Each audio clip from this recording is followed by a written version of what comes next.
প্রিয় দর্শক, প্রথম পর্বে আমরা দেখেছিলাম বাহাজানের ভিতরে এক অভাবনীয় পরিবর্তন আসতে শুরু করেছে। তার অশান্ত মন নামাজের মাধ্যমে শান্তি খুঁজে পেতে শুরু করেছে। কিন্তু এই পরিবর্তন তার পুরনো বন্ধুদের ভালোভাবে গ্রহণ হয়নি। তারা তাকে হুমকি দিয়ে ভয় দেখাতে শুরু করে। বাহাজানের সামনে এক রহস্যময় ব্যক্তি কয়েকবার উপস্থিত হয়, যিনি তাকে সতর্ক করেছেন এবং আল্লাহর পথে টিকে থাকতে বলেছেন। এই পরিবর্তনের পথে বাহাজান কি শত্রুদের ফাঁদ এড়িয়ে এগিয়ে যেতে পারবে? দ্বিতীয় পর্বে চলুন সেই উত্তরের দিকে ধাপে ধাপে এগিয়ে যাই।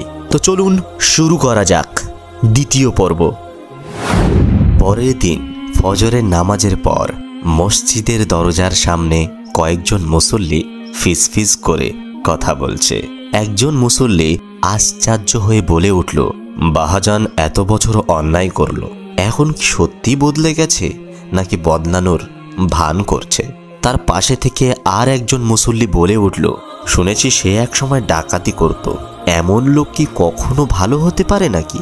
তখন মসজিদের একজন প্রবীণ মুসল্লি শেখ ইদ্রিস ধীর কণ্ঠে বললেন, মানুষ বদলাতে পারে যদি আল্লাহ তাআলা চান। একদিন বাহাজান তার ঘরের ভিতরে শুয়েছিলেন।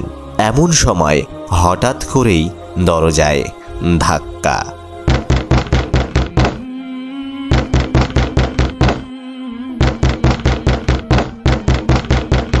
বাহাজান ধীরে ধীরে উঠে দরজা খুললেন, কিন্তু দরজা খোলার সাথে সাথে তার চোখ বিস্ফারিত হয়ে গেল। কেউ দরজার সামনে একটা রক্তমাখা ছুরি রেখে গেছে, আর ছুরির পাশে একটা চিরকুট পড়ে রয়েছে। সে চিরকুটটি খুলল এবং তার চোখের পাতা কেঁপে উঠল। চিরকুটে লেখা আছে, বাহাজান, তুই যতই নামাজি হোস, ভুলে যাস না আমরা জানি তুই কি ছিলি। তোর সামনে এখন দুটো পথ, আমাদের সাথে ফিরে আয়, আর নয়তো এই ছুরি তোর শরীরে বসবে। এরপর বাহাজান কাগজটি ছুঁড়ে ফেলে দিল। রাগে তার চোখের মনি জল জল করে উঠল। প্রিয় দর্শক, কিন্তু সে কি ভীত হবে নাকি সামনে এগাবে? তো চলুন দেখে নেওয়া যাক কি হয়। বাহাজান গভীর রাতে চিন্তায় পড়ে গেল।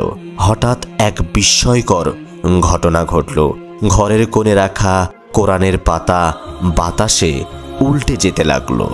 তখন একটা আয়াত তার চোখে পড়ল।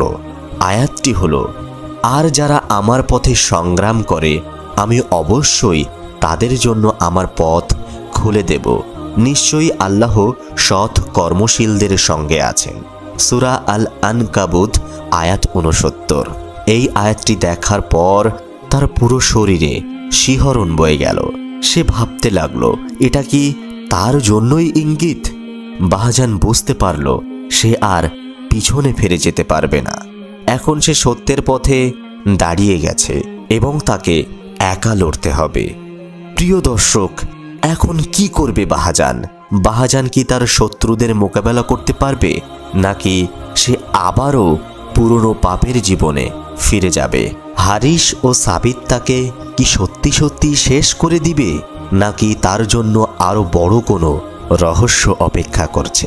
চলুন দেখে নেওয়া যাক। একদিন বাহাজান রাস্তার ধারে দাঁড়িয়ে আছে। তার হাতে আছে সেই চিরকুট। তার হৃদয় দুটো অনুভূতির মাঝে দাদুল্যমান। একদিকে ভয়, অন্যদিকে সাহস। সে জানে এই রাতের পর তার জীবন বদলে যাবে চিরতরে, নয়তো শেষ হয়ে যাবে। এদিকে শত্রুরা অপেক্ষা করছে বাহাজান কখন মসজিদে যাবে। রাত কেটে ফজরের সময় হলো। বাহাজান ধীরে ধীরে মসজিদের পথে রওনা হলো, কিন্তু তার মনে হলো কেউ যেন তাকে অনুসরণ করছে। পিছনে ছায়ার মতো কিছু একটা বারবার নড়ছে, কিন্তু সে থামল না। সে জানে যদি একবার থামে তাহলে আর এগোতে পারবে না। এরপর বাহাজান মসজিদে পৌঁছে গেল। মুয়াজ্জিন আজান দিচ্ছে।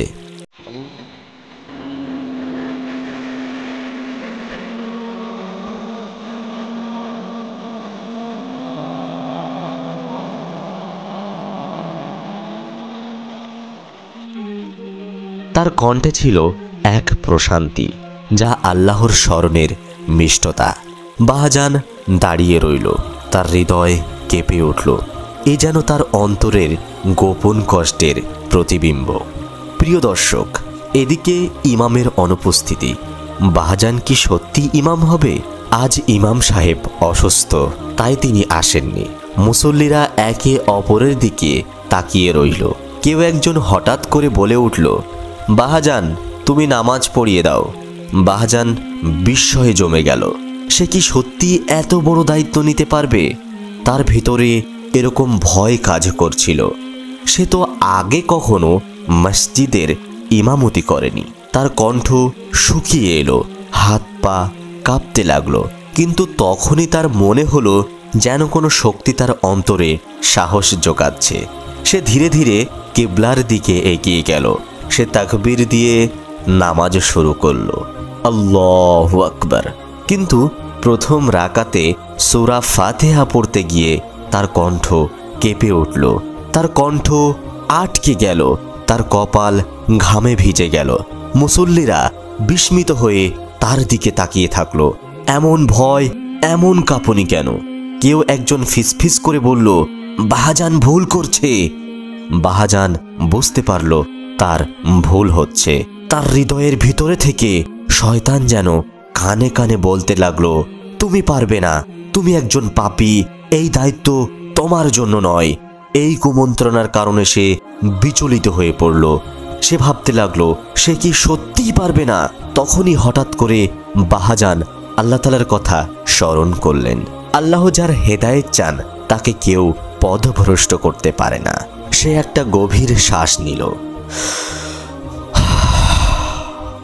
আস্তে আস্তে তার কণ্ঠ ফিরে এলো। সে ধীরে ধীরে পুরো সূরা ফাতিহা শেষ করলো। তারপর একটি ছোট্ট ছোরা পড়ল। মুসল্লিরা তার দিকে তাকিয়ে রইল। এই কণ্ঠে যেন এক অনুশোচনা আছে, এই কণ্ঠে যেন এক পাপীর ফিরে আসার কান্না রয়েছে। কেউ বুঝতে পারল না কেন বাহাজান এই সুরটি বেছে নিয়েছে, কিন্তু বাহাজান জানতো এই সুরটি তার হৃদয়ের ব্যথার প্রতিচ্ছবি। নামাজ শেষ হতেই মুসল্লিরা একে অপরের সঙ্গে বলা বলি করতে লাগলো, এমন একজন মানুষ যে একসময় পাপের জগতে ছিল, সে আজ ইমাম হয়ে নামাজ পড়ালো। শান্তিময় এই মুহূর্তে বাহাজান নিজেও অবাক হয়ে গেল। তার চোখ থেকে অশ্রু ঝরতে লাগলো। কেউ একজন ফিসফিস করে বলল, আল্লাহ যাকে চান তাকে হেদায়েত দেন, তাকে কেউ আটকাতে পারে না। এরপর নামাজ শেষ হওয়ার পর বাহাজান মসজিদ থেকে বাড়িতে ফিরে আসলো। এরপর সে ঘরে বসে গভীরভাবে চিন্তা করছিল। তার চোখের সামনে কেবল একটি রক্তমাখা ছুরি আর হুমকির চিরকুট ভাসছিল। ঘরের কোণে রাখা কোরআনের উপর দৃষ্টি যেতেই আবারও সেই আয়াতের কথা মনে পড়ে গেল, আর যারা আমার পথে সংগ্রাম করে আমি অবশ্যই তাদের জন্য আমার পথ খুলে দেব। নিশ্চয়ই আল্লাহ সৎ কর্মশীলদের সাথেই আছেন। এই আয়াতের প্রতিটি শব্দ তার মনে শক্তি ও সাহস জুগিয়ে তুলল। কিন্তু হঠাৎই আবার দরজায় সেই শব্দ হলো।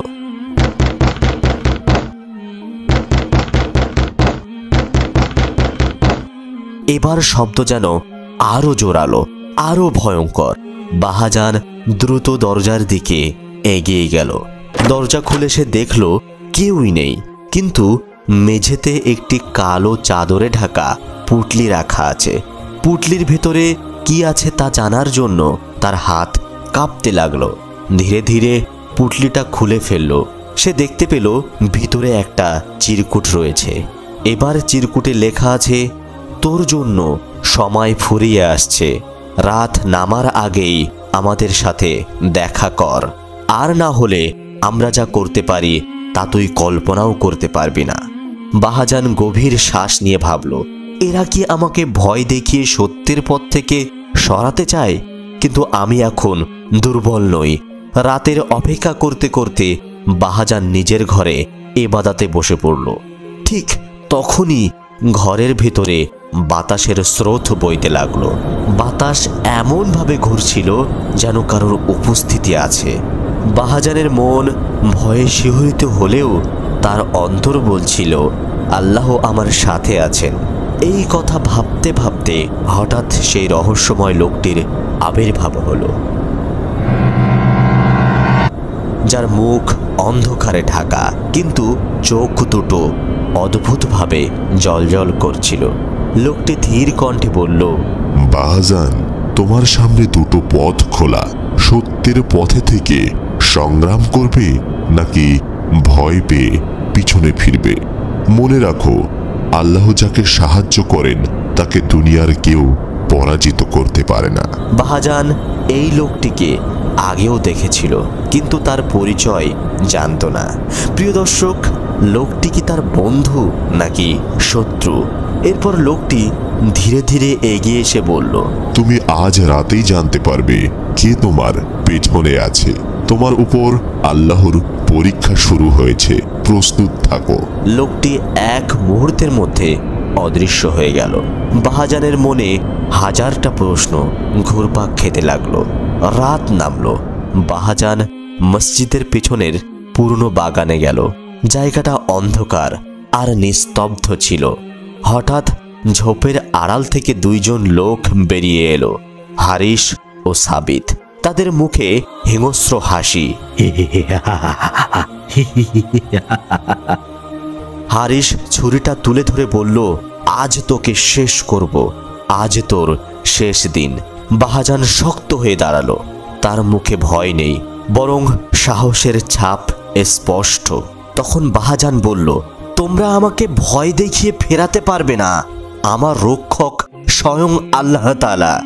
এরপর হারিস ও সাবিত আক্রমণ করতে উদ্যত হলো, কিন্তু ঠিক সেই মুহূর্তে আবার সেই রহস্যময় লোকটি সামনে এসে দাঁড়ালো। তার উপস্থিতি চারিপাশে অদ্ভুত আলো ছড়িয়ে পড়ল। লোকটি এক হাতে হারিসের ছুরি ধরে ফেলল। তার কণ্ঠে বজ্রের মতো আওয়াজ।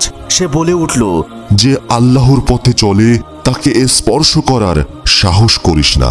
ফিরে যা, নইলে তোদের শেষ এখানেই। হারিস ও সাবিত ভয়ে কাঁপতে কাঁপতে পালিয়ে গেল।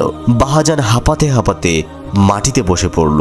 লোকটি ধীরে ধীরে তার দিকে এগিয়ে এসে বলল, এখনো যুদ্ধ শেষ হয়নি বাহাজান, সামনে আরো বড় পরীক্ষা অপেক্ষা করছে, প্রস্তুত থাকো। প্রিয় দর্শক, আসলে সামনে কি নতুন বিপদ অপেক্ষা করছে? রহস্যময় লোকটি কি সত্যি তার বন্ধু, নাকি আরো কোনো গভীর ষড়যন্ত্র লুকিয়ে আছে? চারিদিকে নিস্তব্ধ পরিবেশ। বাহাজান নিজেকে এক গভীর অন্ধকার গুহার মধ্যে দাঁড়িয়ে থাকতে দেখল। দেওয়াল থেকে ভেসে আসছে এক ভয়ঙ্কর আওয়াজ। তুই যদি বাঁচতে চাস তাহলে পাপের জগতে ফিরে যা, তাহলেই তোর রক্ষা হবে। বাহাজান ভয়ে কাঁপতে লাগলো। গুহার ভিতরটা ধীরে ধীরে আরো অন্ধকার হয়ে আসছে। দেওয়ালের ছায়াগুলো যেন আরো ভয়ঙ্কর হয়ে উঠেছে। প্রতিটি মুহূর্তে তার ভয়কে বাড়িয়ে দিচ্ছে। ঠিক তখনই দূরে এক ঝলক আলো দেখা গেল। আলোর ভিতরে থেকে সেই রহস্যময় লোকটি ধীরে ধীরে এগিয়ে এলো। তার মুখ উজ্জ্বল, চোখে আগুনের মতো জ্যোতি। চারপাশের অন্ধকার যেন তার উপস্থিতিতে ভেদ হয়ে যাচ্ছিল। লোকটি মৃদু কিন্তু দৃঢ় কণ্ঠে বললেন, তুমি একা নও বাহাজান।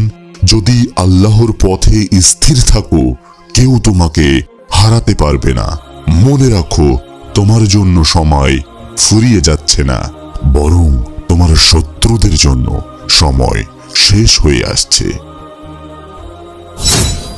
প্রিয় দর্শক, এখানেই শেষ করছি দ্বিতীয় পর্ব।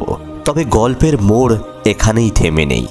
বাহাজানকে ঘিরে রয়েছে একের পর এক অদ্ভুত ঘটনা। তার সামনে আসতে চলেছে এমন কিছু রহস্য যা তার জীবনের গতিপথকে চিরতরে বদলে দিতে পারে। রহস্যময় লোকটির আসল পরিচয় কি? বাহাজানের শত্রুরা কি আসলে তার হাল ছাড়বে? আর আল্লাহর পথে ফিরে আসার এই যাত্রা কি আরও বিপদ ডেকে আনবে? সব প্রশ্নের উত্তর পেতে তৃতীয় পর্বে চোখ রাখুন। কারণ সামনে অপেক্ষা করছে এমন এক চমক যা আপনাকে আরও গভীর রহস্যের ভিতরে টেনে নিয়ে যাবে।